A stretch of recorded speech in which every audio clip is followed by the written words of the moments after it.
สบายดีไปทางใดมาไปให้เนาะโดยเอาขึ้นหลังไม่ยาวเท่าไหร่สบายดีคุณพ่อสบายดีถ้าโอ้คือเอาไม่ยาวแท้เขาคือบทตัดเห็นหันเอาไม่ยากเนาะมันสั้นหรือไม่ยากพี่น้องใช้ลำเดี่ยวเลยเอามาเฮ็ดตอกเนาะลี่ครอบลี่ลี่นี่ก็คืออันบอนแตะนะแตะออมครอบ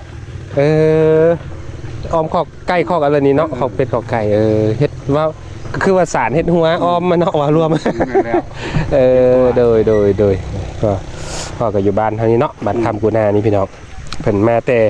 ป้าบ่แต่สวนบ่มาแต่ให้เนาะทำให้ผู้พูด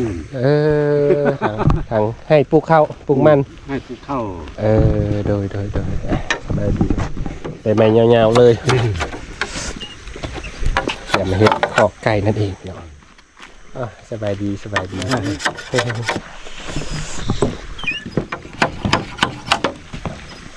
ดี๋ยวไปก่อนเด้อขอบใจหลายๆพี่น้องอันนี้ก็คือขัวน้ำสังโวยนั่นเองพี่น้องขัวน้ำสังโวยเป็นขัวแขนเนาะพี่น้องขัวอู้หรือว่าเว้าเนี่ยก็คือขัวอู้โอ้ยเกิดอะไรคักบรรยากาศโอ้มีกอด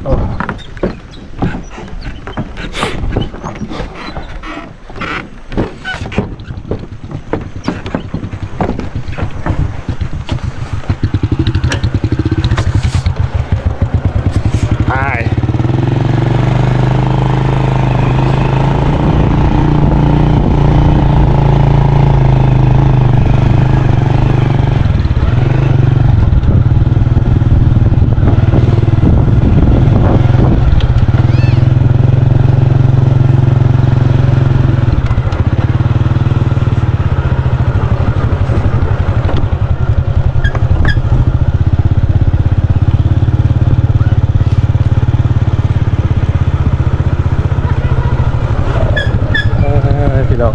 นี่ก็คือบ้านคำกูนานี่บ่เงินในบ้านบ่ย่างแว่นหลังข้าวเพิ่นเฮ็ดหนึ่งเดี๋ยวแม่บุกไปยิงก่อนเลย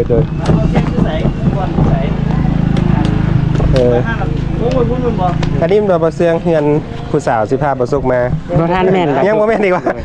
ไปต่ออีกก็ได้ช่วงงานเร่งๆมื้อนี้ก็เพิ่นกลับมาจากเรียกเนาะจากงานขอกไก่พี่น้อง2ไก่เนาะขอกไก่เนาะ2ไก่พี่น้องไปเดี๋ยวเอาเดินทางกันต่อยังบ่ทันแม่นซื่อๆเนาะต่ออีกบรรยากาศดีไปทางต่อ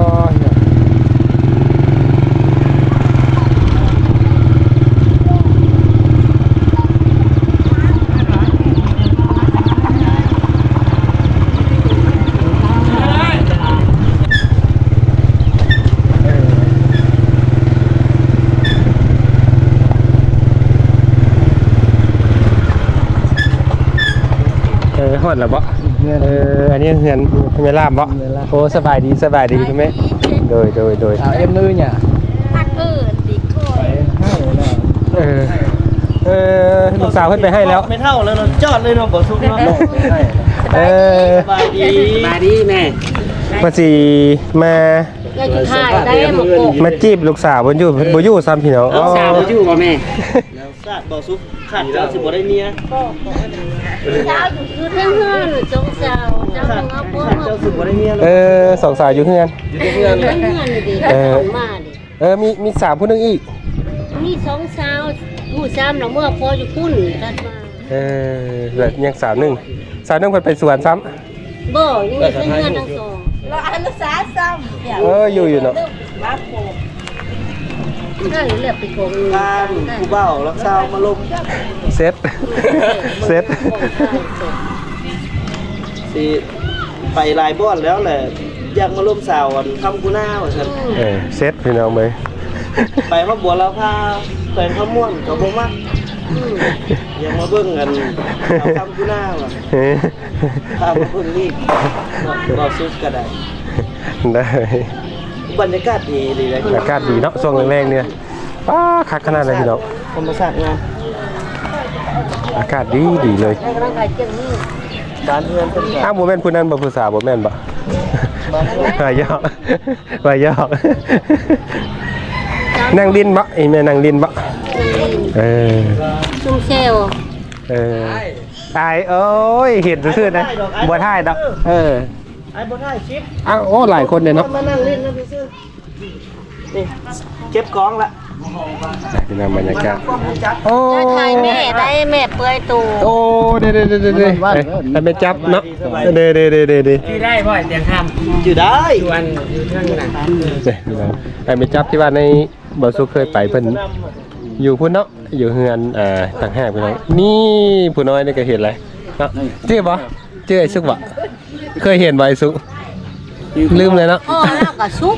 เนี่ยนะ บ่ซื้อหั่นบ่ซุก เอ ตัว อ แล้วบางทีก็น่าก็ชุกกัน พ่อเราก็สุก เออใส่มาจับก็ชุก อันนี้เป็นหลานเนาะ หลานลูกของลูกชาย นี่ร้าน พี่น้อง จัง ผู้สาวน้อยบ่สุเคยไปลินน้ำเพิ่นอยู่พูนอยู่ทางเนาะที่ป่าตอนนี้ก็บรรยากาศค่อยค่ำยำแรงพี่น้องอยู่บ้านคำกุน่าพี่น้องเมืองไซจอมพรแขวงบริคำไซเนาะเดี๋ยวเรามาเบิ่งเพิ่นกำลังตำข้าวในนั้นสบายดีไหมสบายดีกำลังตำข้าวเนาะ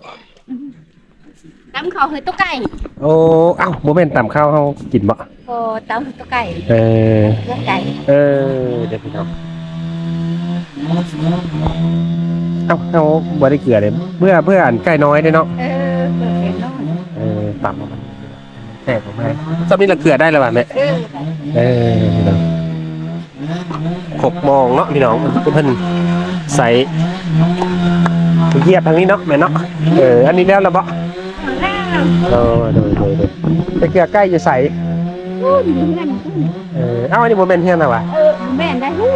อย่าฟังพุ่นพี่น้องเดี๋ยวขอบใจเด้อ นี่มันบ้านมีจานเดียวนี่ เปิดไว้ยังอันเดียวโดยถ้าว่า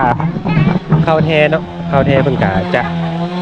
สีน่ะพี่น้องเพิ่นก็มีห้องสีอยู่แต่ว่าอันนี้ก็คือห้องตำแบบจะใกล้หรือว่าตำมันเนี่ยต่างๆว่าเลี้ยงสัตว์สบายดีพี่น้องกันประมาณนี้พี่น้องสำหรับบ้านคำปูนาตอนนี้ก็เป็นบรรยากาศคอยขับยำแดงนะพี่น้องสำหรับที่นี่เดี๋ยวมาสกาขอจบคลิปก่อนพี่น้องจะได้ฝากติดตามคลิปของมาสุกในพี่น้องต่อไปเนาะบางสุกเฮ็ดอย่างอยู่บ้าน